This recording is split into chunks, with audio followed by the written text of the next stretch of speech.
네, 반갑습니다. 이번 시간에는 원자분리 10쪽 돌림 힘 같이 공부해 보겠습니다. 자, 계속해서 물리에 대한 그 용어가 나올 때마다 그 용어 정리를 해주고 그다음에 최대한 이해할 수 있게 제가 천천히 설명을 해볼게요. 자, 이번 시간에는 이제 돌림 힘이라는 걸 배웁니다. 저번에 배웠던 게 뭐야? 알짜 힘이지. 알짜 힘. 알짜 힘은 뭐야? 한 물체에 여러 힘이 작용할 때 그 여러 힘들을 합쳐서 하나의 힘이라고 볼 수 있고 그 하나의 힘을 알짜 힘이다라고 한 거지, 그치? 자, 이번엔 돌림 힘인데, 자, 이름부터가 돌림 힘이지. 그러니까 힘은 힘인데 돌릴 때 뭔가 작용하는 그런 힘인 것 같아. 자, 뜻이 뭐냐면은 물체에 힘이 작용할 때 회전하는 운동의 원인이 되는 물리량. 그러니까 물체를 회전시키는 힘이라고 생각하면 돼. 물체를 회전시키는 힘. 자, 회전이라는 것은 뭐 여러 가지가 있겠지만 내가 연필을 돌리는 것도 해당할 수 있고 그냥 제자리에서 돌거나 아니면 어떤 축을 기준으로 도는 걸 회전이라고 하는데, 자, 문을 좀 볼게. 문이 이런 걸 경첩이라고 합니다. 경첩이 있고, 자, 문 손잡이를 내가 땡기거나 밀거나 하면은 요 문이 이렇게 요 기준으로 이렇게 회전하잖아. 이해돼 안 돼? 그치? 그런 걸 이제 이렇게 경첩을 기준으로 문을 회전시키는 힘을 돌림 힘이라고 합니다. 그래서 회전을, 그러니까 내가 얼마만큼의 힘을 가해야 물체가 얼마 정도 회전하는지를 우리가 고민을 좀 해볼 거야. 자, 물리라는 과목에서 결국에 이걸 우리 공식을 외울 거거든? 근데 이 공식이 나올 때마다 이 공식을 왜 이렇게 구성을 했는지를 이해를 하는 게 중요해.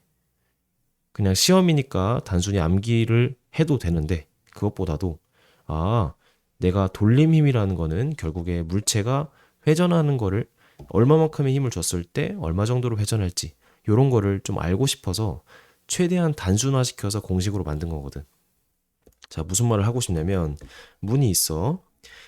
문 손잡이가 여기 문의 끝에 있는 게 일반적이지, 그치? 그래서 우리가 적은 힘을 가해도 땡기거나 밀 때 문이 회전되잖아, 그치? 그런데 문 손잡이가 만약에 가운데 있다고 쳐봐, 이렇게. 가운데 있다고 쳐볼게. 그럼 내가 이거를 땡기거나 밀 때 문을 회전하는 게 좀 더 쉬워져? 아니면 어려워져? 상상했을 때 어려워지지, 그치? 만약에 문 손잡이가 이쪽에 있다고 쳐봐. 그러면 매우 돌리기가 어려워질 것 같아. 머릿속으로 생각했을 때. 자, 물리학의 신기한 게 대부분이 사고 실험이에요. 사고 실험이라는 건 뭐냐면 머릿속으로 상상해서 그렇게 될 것 같다라고 추측하고 공식을 내고 그다음 실제에서 적용해보고 이런 식이거든. 그래서 상상하는 힘이 무엇보다 중요합니다. 자, 물리학이라고 사실 고등학교 때는 실험을 많이 하지 않아요. 우리는 실험을 했을 때 이렇게 된다라고 교과서에서 배울 뿐이잖아, 그치? 어쨌든 자, 이 문 손잡이가 회전축에 가까워질 때 더 밀거나 당기는 힘이 많이 들겠다는 생각이 들겠지. 그래서 이런 식으로 판단을 해볼게. 자, 회전이라는 것이 거리랑 회전축을 기준으로 거리와 그 내가 힘을 얼마만큼 주느냐 이 두 가지로 결정이 될 것 같아. 이해돼? 첫 번째, 힘을 많이 주면은 회전이 더 많이 되겠지. 같은 거리일 때. 자, 같은 거리일 때 힘을 더 많이 주면은 회전이 더 많이 일어나겠지. 두 번째, 같은 힘일 때 거리가 길수록 회전이 더 잘 되겠지. 방금 한 얘기가 이거잖아. 이해돼? 그래서 우리 회전하는 그 정도, 회전하는 정도를 돌림 힘의 크기라고 할게. 그리고 타우라고 있습니다. 이렇게 씁니다. 이렇게. 약간 그 갈고리처럼 씁니다. 그래서 타우라고 읽어요. 타우. 뭐 토크라고 하기도 하는데 여기서는 타우라고 할게. 자, 타우는 이제 새로 배운 우리가 문자야. 그리고 타우는 회전축으로부터의 거리와 회전하는 힘 두 개를 곱한 물리량이다라고 생각하면 돼요. 그리고 이 회전축으로부터의 거리를 단위가 거리니까 미터야.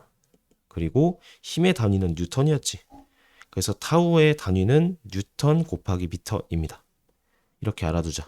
이해됐지? 자, 공식이 왜 이렇게 구성이 됐는가 이해가 할 수 있겠잖아. 그치?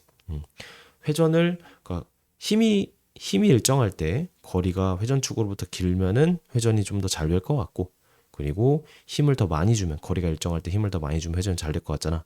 그 두 가지로만 구성을 한 거야. 괜찮아? 자, 그래서 조금만 더 책을 읽어볼게요. 회전팔의 방향에 수직인 힘이 작용할 때, 이런 게 중요해. 수직인 힘. 자, 회전팔의 방향이 뭐냐면은 회전축이 여기 있고 회전팔이 여기 있다, 그치? 이 여기로 치면은 회전축이고 이게 나무잖아. 나무 문이라고 칠게. 그랬을 때 요 힘에 해당하는 거예요. 요 힘. 그리고 여기가 수직이 돼야 돼. 괜찮아? 그래서 수직인 힘이 작용할 때 돌림 힘이 발생해서 물체가 회전한다. 이렇게 푸는 거야. 자, 여기서부터 중요한 게 우리가 화살표를 좀 쪼개야 하거든. 자, 빈자리 있으면은 적어주세요. 벡터의 분해. 자, 벡터 스칼라 이렇게 설명을 먼저 하면 좀 어려우니까 그건 천천히 설명을 할게요. 자, 벡터라는 것은 그냥 화살표라고 하면 돼요. 화살표. 화살표가 있어. 자, 화살표가 이런 식으로 F가 있다고 칠게. 그리고 이 수평면으로부터 각도를 내가 세타라고 했을 때 우리가 두 가지를 배웠다. 그 수원, 그러니까 대수에서 사인 코사인을 배우잖아. 그래서 요 검은색 선을 요렇게 두 가지, 수직인 두 가지로 다른 색으로 하자. 화살표로 분해를 할 겁니다. 자, 검은색 화살표라는 거는 사실 요렇게 녹색과 빨간색 두 개로 분해할 수 있고, 이 녹색을, 자, 여기가 F고 여기가 높이잖아, 그치? 그러면은 여기 살짝 써볼게. 여기서 배워야 할 삼각비 하나. 자, 여기가 A고 여기 세타라고 했을 때 여기를 A 코사인 세타라고 하고 여기를 A 사인 세타라고 합니다. 대수에서 배웁니다. 자, 그래서 여기 길이를 F라고 했을 때, 대각선을 F라 했을 때 녹색은 F 사인 세타가 되고 빨간색은 F 코사인 세타가 됩니다. 이거 적어 놓자. 그러니까 검은색 힘이 대각선으로 작용하잖아. 그 검은색은 초록색과 빨간색 두 개의 힘으로 분해할 수 있고, 이 초록색과 빨간색을 합친 걸 검은색이라고 할 수 있는 거야. 이런 걸 벡터의 분해 또는 합성이라 그래. 일단 적어 놓자, 알겠지? 자, 무슨 말을 하고 싶냐면은 문에 만약에 이렇게 빨간색 힘이 아니고 이렇게 파란색의 비스듬한 힘이 작용을 한다고 해볼게. 괜찮아? 그랬을 때 요 각도를 내가 세타라고 할게. 자, 빨간색은 지금 없는 거야. 아니, 새로 그리자. 새로 그릴게. 자, 회전축이 있고 똑같은 문이 있어. 근데 내가 문을 이렇게 빨간색으로 예쁘게 당기는 것이 아니고 비스듬하게 파란색으로 이렇게 당겨 볼게. 요거 상상이 되나? 문을 문 회전축 쪽에서 이렇게 당기는 거야. 괜찮아? 그랬을 때 내가 수직으로 이렇게 당기는, 똑같은 힘으로 수직으로 당기는 것보다 좀 덜 회전하는 느낌이 들겠지, 그치? 자, 이렇게 파란색의 비스듬한 선이 작용을 할 때 이런 걸 이제 배울 거거든. 여기 회전축과의 각도를 제가 세타라고 놓을게요. 그러면은 내가 F 곱하기 R을 할 때, 그러니까 회전 물리량 돌림힘 타우라는 것은 R 곱하기 F였잖아. 여기서 만약에 거리가 1m라고 칠게. 그럼 여기서 돌림힘은 1 곱하기 F라고 하면 안 돼요. 왜냐면 요 파란색 힘은 회전축의 수직인 방향이 아니잖아. 좀 비스듬하지. 그래서 요 파란색을 두 개의 힘으로 나눌 겁니다. 잘 보세요. 어떻게 나눌 거냐면은 삼각형을 이렇게 그려주면 돼. 직각삼각형 하나 그려주고, 그러니까 이렇게 직사각형 하나 그려줄게.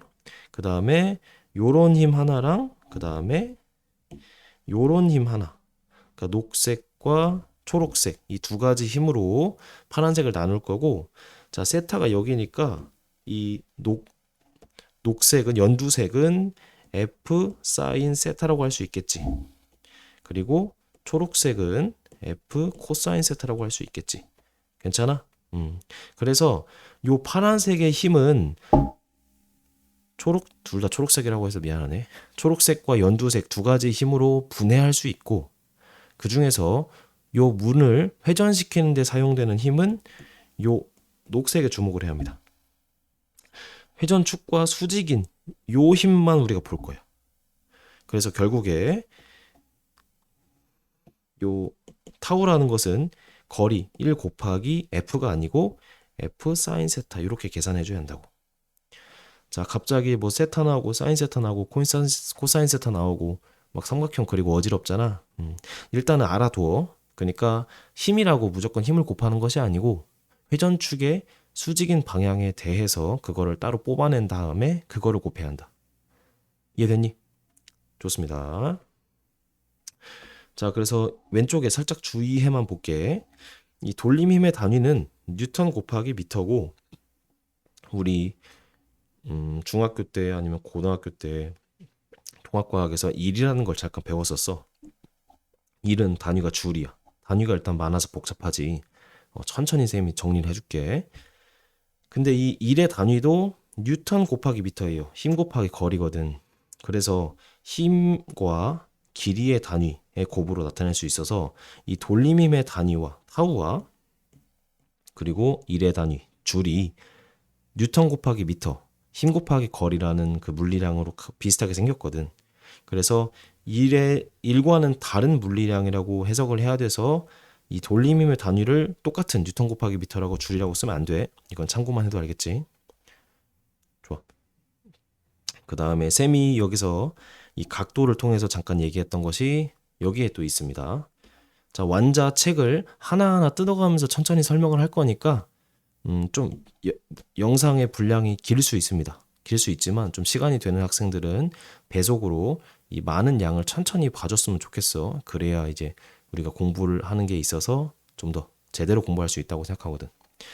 자, 돌림힘이라는 것은 자, 회전축이 있고 회전축으로부터 힘의 작용점이라는 것은 화살표의 그 시작점이야.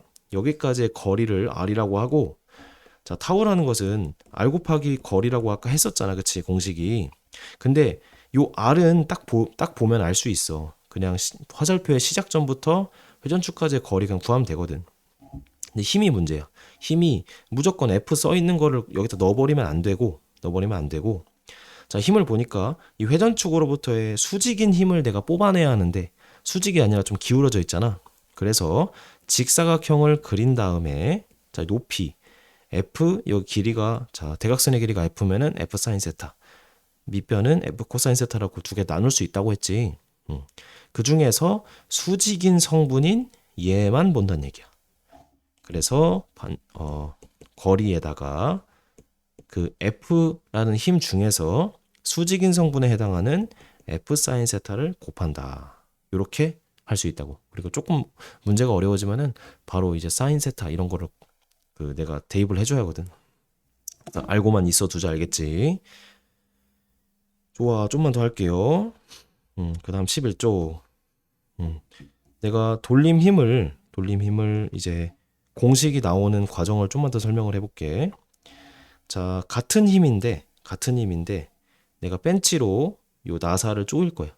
조일 건데 직접 해보면 알겠지만 남자애들 같은 경우는 군대를 가보면 이렇게 벤치 같은 거 많이 쓰거든.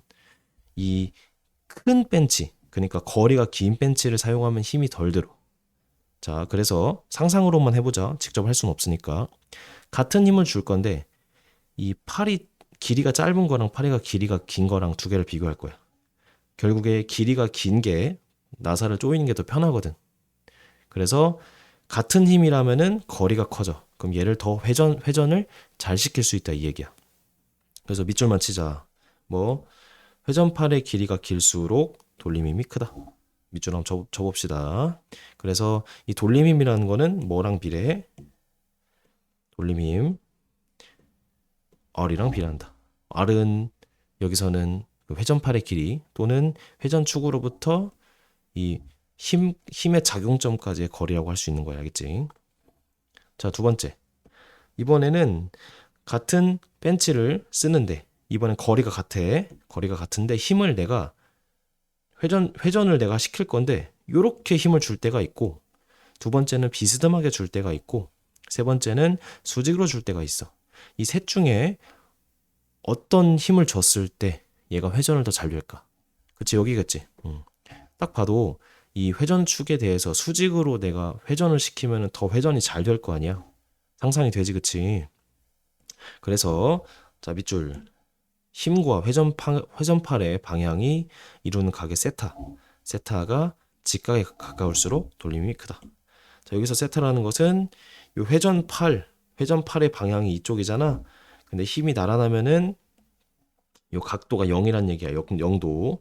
근데 힘을 내가 조금씩 세우면은 요 각도가 생기겠지. 그 각도가 직각에 가까울수록 돌림이 크다. 계속 똑같은 이야기를 계속 반복해서 할게요. 좋아. 자, 그 다음에 별표. 돌림 힘의 방향은 약속이야. 회전축에 대해서 시계 방향과 반시계 방향으로 보통 나타냅니다. 그래서 이제 문제 푸는 것도 좀 보여줄 건데 시계 방향이랑 반시계 방향을 계산 따로따로 할 거야. 그래서 더하거나 둘이 같다고 하거나 빼거나 뭐 이런 식으로 할 거거든. 자, 그래서 보통은 시계 반대 방향을 플러스로 하고 시계 방향을 마이너스로 합니다. 보통. 근데 문제에 따라 다를 수 있어, 알겠지? 자, 시계 방향 알죠? 시계 방향 12시, 1시, 2시 이쪽이 시계 방향이고 이쪽은 반시계 방향입니다. 그래서 두 가지의 돌림힘의 종류가 존재한다 생각하면 돼. 시계 방향으로 돌리는 돌림힘과 반시계 방향으로 돌리는 돌림힘 이 두 가지가 존재하고 두 가지를 한 물체에 두 가지가 동시에 작용할 때가 있고 뭐 하나만 작용할 때가 있고 이렇습니다. 자, 그 다음에 이제 돌림힘이 어떻게 우리 실생활에서 언제 적용되냐? 두 가지 예시 잘 봐둡시다. 첫 번째 지뢰. 지뢰라는 것은 시소야, 시소. 우리 옛날에 시소 타봤지. 근데 시소를 타보면 알겠지만 내 친구가 나보다 뚱뚱해. 그러면은 뚱뚱한 친구는 요 시소의 받침점이라고 하지. 요 시소의 받침점 가까이에 앉고 가벼운 내가 멀리에 앉아야 둘이 밸런스가 맞는 거를 겪어본 적이 있을 거야. 또는 상상이 되니? 좋아. 그래서 요거를 이제 돌림힘의 관점으로 해석을 해볼 건데 자, 요런 시소가 있습니다. 지뢰라고 할게요. 내가 물체가 여기 있어. 이 물체를 들어 올리고 싶은 거야. 그리고 물체랑 받침점까지의 거리가 b입니다. 그리고 물체를 요렇게 들어 올리려면은 나는 힘을 요렇게 줘야겠지. 맞아, 아니야. 그래서 F라는 힘을 왼쪽에서 이렇게 줄 겁니다. 내가 이거 주는 거야, 힘을. 알겠지? 그리고 F까지 받침점부터 힘점까지의 거리를 A라고 놓을게. 괜찮아? 그러면은 내가 두 가지를 생각해 볼게. 자, 돌림힘 문제는 이렇게 천천히 스텝을 밟아가면서 풀면 될 것 같아요. 자, 첫 번째 타우가 있고 시계. 그냥 타우 시라고 할게. 시계라고 쓸게 그냥 맨 처음에는. 자, 시계 방향의 돌림 힘을 생각을 해볼게. 자, 두 가지 힘이 존재한다 생각하면 돼. 물체의 무게가 이렇게 할게. 자, 물체가 요 막대기를 내가 물체를 올려놨을 때 막대기가 어디로 회전할까? 이 밑으로 회전하겠지. 그래서 물체가 그 무게로 이 막대기를 회전시키는. 근데 이게 무슨 방향이야? 시계 방향이지. 그런 힘이 존재하겠지, 그치? 그래서 그 시계 방향의 타우는 물체의 무게인 W 곱하기 그 다음에 받침점부터의 거리 B라고 할 수 있겠지. 다시 타우라는 거는 공식이 어떻게 돼? R, 자, F 곱하기 R이라고 할게. F 곱하기 R. F가 작용하는 힘이고 근데 그 힘이 뭐야? 요 회전축으로부터 수직인 그 각도의 힘을 의미하는 겁니다. 그리고 R은 회전축으로부터의 거리를 의미하겠지, 그치? 그래서 얘가 힘이야. 그리고 얘가 거리라고 할 수 있겠지. 즉, 이 축이래. 요 막대기를 시계 방향으로 회전시키는 타우는 오른쪽에서 발생을 하고 W 곱하기 B라고 할 수 있겠지. 자, 이번엔 반시계 방향으로 요 막대기를 회전시키는 힘은 왼쪽에 존재하겠지. 왜냐면은 내가 힘을 요렇게 주잖아. 그러면 얘가 반시계 방향이잖아. 맞지? 그래서 요 받침점을 기준으로 얘는 자, 오른쪽은 이쪽으로 회전시키려고 하고 왼쪽은 이쪽으로 회전시키려고 하니까 둘의 방향이 다른 거 알겠어요? 이쪽을 시계 방향이라고 하고 이쪽을 반시계라고 하는 거 이해되죠? 요 받침점을 중심으로. 괜찮아? 그래서 반시계 타우는 우리가 생각을 해볼게. 자, 힘 내가 주려는 게 힘이 F야. 그리고 거리가 어떻게 돼? A가 되겠지. 여기서는 힘이 수직으로 작용하니까 우리가 뭐 F 곱하기 뭐 사인 세타, 코사인 세타 할 필요 없겠다. 그치? 자, 이제 하고 싶은 게 뭐냐면은 요 돌림 힘의 크기가 둘이 같아지면은 딱 요 나무 받침이 더 이상 회전하지 않고 멈추겠지. 그게 중요해. 자, 만약에 이쪽의 힘보다, 자, 왼쪽의 힘보다 오른쪽의 힘이 더 커. 그럼 오른쪽의 힘이 왼쪽보다 세니까 어느 방향으로 회전하겠어? 시계 방향으로 회전을 하겠지. 근데 반대로 왼쪽의 힘이 더 세면은 반시계 방향이 이기니까 반시계로 회전을 하겠지. 우리가 알고 싶은 것은 딱 같아지는 왼쪽과 오른쪽의 돌림 힘이 같아져서 멈추는 그 순간을 알고 싶은 거야. 이해돼? 그래서 공식이 이렇게 나옵니다. 따라서 시계의 타우랑 반시계의 타우가 같아지겠지. 그때의 그 최적의 힘을 찾고 싶은 거야. 그래서 결국에 이제 공식은 뭐 어렵지 않습니다. F 곱하기 A라는 거는 W 곱하기 B라고 할 수 있겠지. 따라서 F는 뭐야? A분의 B, W라고 하면 되겠지. 이 공식을 외우는 게 아니고 결국에 이거야. 자, 정리만 해볼게.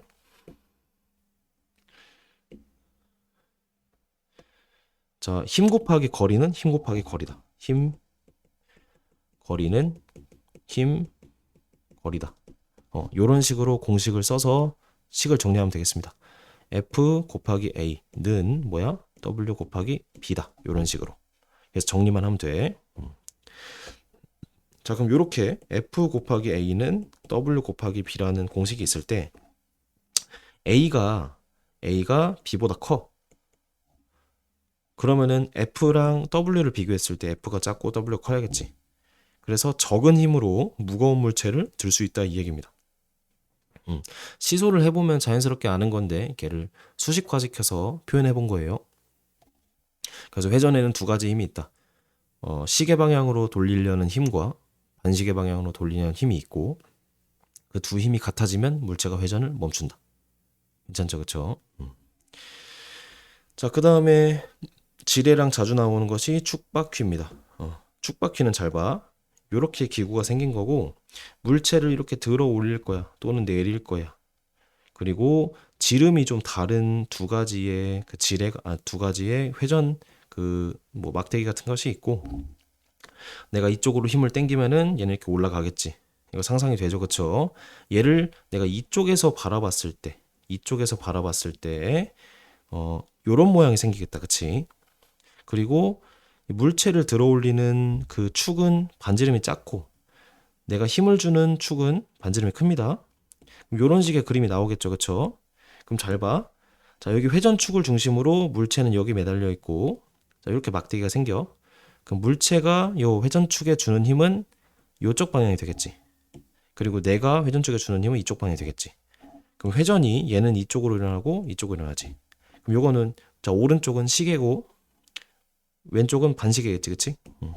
그래서 두 가지 돌림 힘이 왼쪽과 오른쪽, 시계와 반시계의 돌림 힘이 같아질 때 딱 물체가 뭐 정지하거나 아니면 등속도로 움직이거나 하겠지. 그래서 타우 C랑 타우 반이 같아지는 그 F를 알고 싶은 거야. 자, 타우 C는 구해보자. 자, 타우는 R 곱하기 F잖아. 그래서 B 곱하기 W. 얘는 뭐랑 같아? 반시계의 돌림힘 A 곱하기 F랑 같겠지. 따라서 F는 A분의 BW라고 할 수 있겠지. 자, 축바퀴도 내가 정면에서 바라보면은 시소랑 같은 그 메커니즘으로 작동을 하는 장치입니다. 괜찮죠? 자, 얘도 마찬가지야. A가 B보다 커. 그러면은 F가 작고 W 크고. 즉 적은 힘으로 좀 더 무거운 물체를 들 수 있다 이 얘기입니다. 자, 그래서 요 지뢰와 축바퀴에 대한 예는 천천히 한번 읽어보고 그래서 일상생활에서 돌림힘을 이용하는 도구 같이 봅시다. 자, 병따개. 얘 내가 손가락으로는 얘를 못 따잖아. 뭐 좀 뾰족뾰족해서 그런 것도 있겠지만 그런데 이것도 결국에 작용점이 받침점이 여기 있고 힘이 작용하는 이쪽이랑 이쪽 이렇게 밀고 그 두 힘이 작용을 해서 요 거리가 더 길기 때문에 길기 때문에 쉽게 적은 힘으로 쉽게 딴다 이 얘기야. 장돌이 망치 뒤에 붙어 있는 걸 장돌이라고 하는데 못을 빼는 것도 이렇게 할 수 있는 거고. 자, 이번엔 축바퀴. 축바퀴는 자동차 운전대.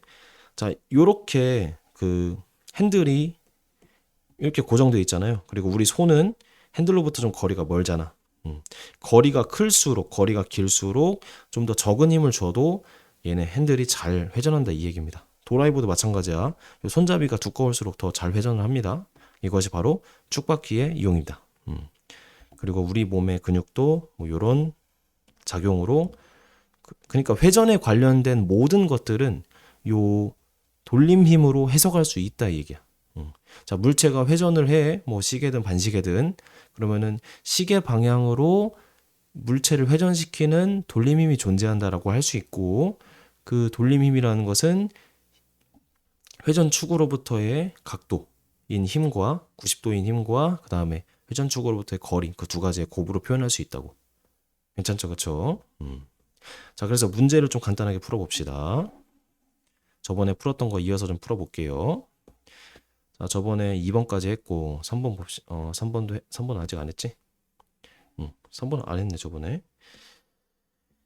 자, 3번 물체에 F인 힘과 1N, 3N이 작용한대. 얘가 정지에 있대. 자, 정지라는 것은 뭐야? 알짜힘 0인 상태. 그러니까 이 화살표 3개를 합쳐서 0이 되게 만들면 돼. 그러니까 F는 몇이겠어? 2N이라고 하면 되겠지? 좋아. 그 다음 4번. 자, 막대 회전축에 고정돼 있고 내가 5N으로 당겨서 얘를 이게 무슨 방향이야? 그래, 반시계 방향이지. 반시계 방향으로 움직이려고 그래. 얘를 회전시키려고 그래. 회전축을 중심으로. 그때 돌림힘의 크기. 자, 타우라는 것은 공식이 어떻게 돼? R 곱하기 F였지. 자, 반지름이네. 거리는 0.2고 그 다음에 힘은 5N. 근데 힘을 볼 때 수직인지 아닌지부터 판단을 해야 하는데 수직이잖아. 그러니까 그냥 5N 바로 쓰면 돼. 그래서 얘는 1 곱하기 뉴턴 미터라고 쓰면 됩니다. 그러니까 1 뉴턴 미터라고 쓰면 되겠어. 알겠지? 얘가 단위가 미터고 얘가 뉴턴이니까 둘이 곱한 단위는 뉴턴 미터라고 할 수 있습니다. 자, 어렵지 않지? 5번 돌림힘에 대한 설명.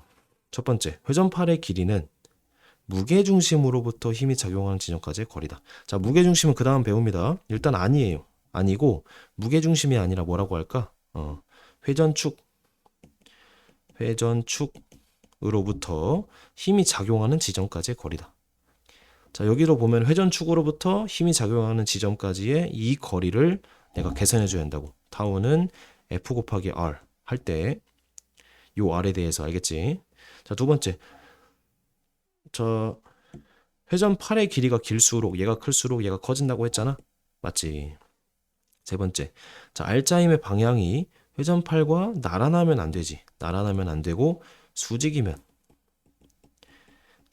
최대가 된다고. 요 3번에 대한 얘기가 여기 있네요. 그쵸? 자, 나란하다는 건 이거야. 평행하다랑 비슷해. 평행하다. 자, 요렇게 화살표랑 요렇게 화살표가 평행하면 얘는 전혀 회전을 안 하겠지. 수직에 가까울수록 좀 더 돌림힘이 커진다 라고 생각하면 되겠습니다. 자, 6번. 이게 틀렸어. 미안해. 자, 6번. 반지름이 바른 두 바퀴를, 자, 축바퀴라는 것은 하나의 회전축에 연결한 거야. 두 가지 바퀴가 하나의 회전축에 고정되어 있는 거지, 그치? 바퀴의 반지름이 클수록 돌림힘이 커지는 거 아까 봤지, 그치? 그리고 작용하는 힘의 크기도 클수록 돌림힘이 크다. 괜찮죠, 그쵸? 자, 그래서 오늘은 이제 돌림 힘에 대해서 좀 자세하게 설명을 해봤고 중간에 좀 어려운 내용이 나왔다. 뭐 벡터의 분해 같은 거나 아니면은 이 돌림 힘의 공식 같은 거. 그런데 한번 이제 배우고 문제를 풀다 보면은 저절로 좀 이해가 되는 개념이니까 특히 이 부분은 뭐 어렵지 않은 내용인데 제가 좀 자세하게 설명을 했어요. 요 강좌의 컨셉 자체가 최대한 모든 것을 설명하려고 하는 거니까 좀 지루한 학생들은 배속을 좀 2배속 이렇게 해가지고 빨리 들으면 좋을 것 같아요. 자, 어쨌든 고생 많으셨고 다음 시간에는 이 13쪽에서 또 물체의 평형 이런 거에 대해서 수업을 해보겠습니다. 고생 많으셨습니다.